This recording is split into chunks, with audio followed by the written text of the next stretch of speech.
Is Pakistan ungovernable? Mali Halodi. Is the country becoming ungovernable? Several factors seem to point in that direction. Governance problems have mounted in the first instance due to political discontinuities that have punctuated Pakistan's turbulent history. But today, the challenge of governability is more imposing because of a number of other factors in addition to long-standing ones. The current political polarization is the obvious new factor. It is unprecedented despite Pakistan's long tradition of divisive politics. Never before have people, society, and families been so divided by their partisan preferences as they are today and resistant to accepting any view other than their own. The uncompromising stance of the former ruling party has sharpened this polarization. It has eliminated any middle ground and made political accommodation near impossible. The confrontation between PTI and the rest has produced a situation in which Parliament has been left without an opposition and the laws it has adopted bereft of wider consensus. As differences appear unbridgeable, finding political solutions to disputes is ruled out.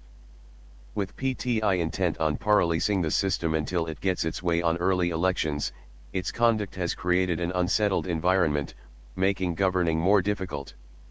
This is also testing the democratic system. This situation is casting a shadow on state institutions which are increasingly the target of partisan attacks in the raging political battle. Whether it is the establishment, judiciary, or election commission, if their stance or decisions are seen as favorable to a political party, praise is showered on them. If the opposite happens, they are criticized for being biased. Imran Khan keeps questioning the ECP and judiciary's impartiality, with PTI trolls often assailing these institutions on social media. His criticism of the establishment, including accusations that it did nothing to stop the foreign conspiracy against his government, is a pressure tactic to force it to change course. Similarly, Khan has rejected repeated clarifications by the military spokesman that there is no evidence to support his claims of a foreign conspiracy. The consequence of this stance is to sow mistrust in state institutions among his fan-like supporters, even beyond his base. This is breeding cynicism and widening divisions in society. Whether or not T's leadership understands the deleterious effects of miring state institutions in controversy, it compounds the challenge of governance. Rejection or defiance of the judiciary or ECP's decisions means undermining a rules-based framework. Trust in institutions is the bedrock of democracy and the governance system, integral to the ability to execute policies. The confluence of polarist politics and economic turmoil is pushing Pakistan into a danger zone. In a political landscape where there is lack of a civil discourse, the exchange of bitter accusations holds sway rather than sober debate on national issues. Discussion of public policy is substituted by fact-free efforts to demonize political rivals. This distracts the government from governing and the opposition from focusing on issues. When the political conversation is only about how venal the other side is, national problems are neither seriously discussed nor solutions offered to them. What has made governance more problematic is erosion in the state's institutional capacity over the years and the resultant deterioration in delivery of public services, which increasingly fails to meet people's expectations. Weakening of the instruments of governance has meant that even the most well-devised policy becomes harder to implement. Postponed reforms, piecemeal tinkering and lack of efforts to depoliticize the civil service have weakened the government machinery over time. It has undermined public confidence in government institutions and made governance more onerous. The most important and recurring factor driving the country towards becoming ungovernable are dysfunctional economic policies that have long been pursued.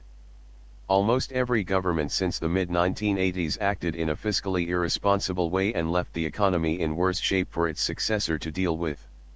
Structural economic problems were left to fester, confronting the country every so often with a financial crisis that became a chronic threat to stability.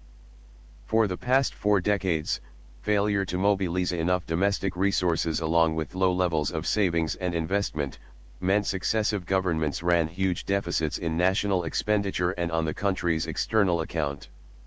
These twin deficits, budget and balance of payments, were financed by printing more currency notes and the inflow of funds from abroad through borrowing and remittances from overseas Pakistanis. Reliance on domestic and foreign borrowing and bailouts landed Pakistan in a classic debt trap where more had to be borrowed to pay off old debt. It also left the country living from one IMF tranche to another. Moreover, bank borrowing at home served as an immensely regressive measure because it meant forced transfer of savings to the government from people least able to bear the burden of inflation, the most pernicious tax on the poor. Economic management that relied on borrowing allowed the country's ruling elite to avoid and postpone much-needed structural reforms, including serious tax reform, that could have placed the economy on a viable path. It also explains public unwillingness to comply with policy measures imposed on them by an inequitable system. This kind of economic management was reinforced by successive governments, civil and military. A rentier ruling elite created a rentier economy. That is why the structural sources of the country's chronic financial imbalances have remained unaddressed: a narrow and inequitable tax regime, the energy sector's circular debt, bankrupt public sector enterprises, a broken public finance management system, an overvalued exchange rate, heavy regulatory burden and a narrow export base. The chickens have now come home to roost. The country is in the throes of another financial crisis, foreign exchange reserves have depleted, inflation is at an all-time high, power shortages are placing an unbearable burden on people, and an IMF bailout is being sought to avert default. It is true that the COVID-19 pandemic and global economic factors have exacerbated Pakistan's economic plight. Soaring international oil prices are further fueling the balance of payments crisis and inflation, while global shortages of LNG are compounding the country's power crisis today. Nevertheless, a weak economy with little resilience to cushion such shocks is the result of poor economic management by reform-averse ruling elites concerned more with preserving their own power than promoting the public interest.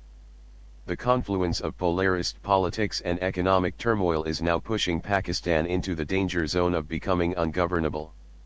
The writer is a former ambassador to the US, UK and UN, published in Dawn, June 20, 2022.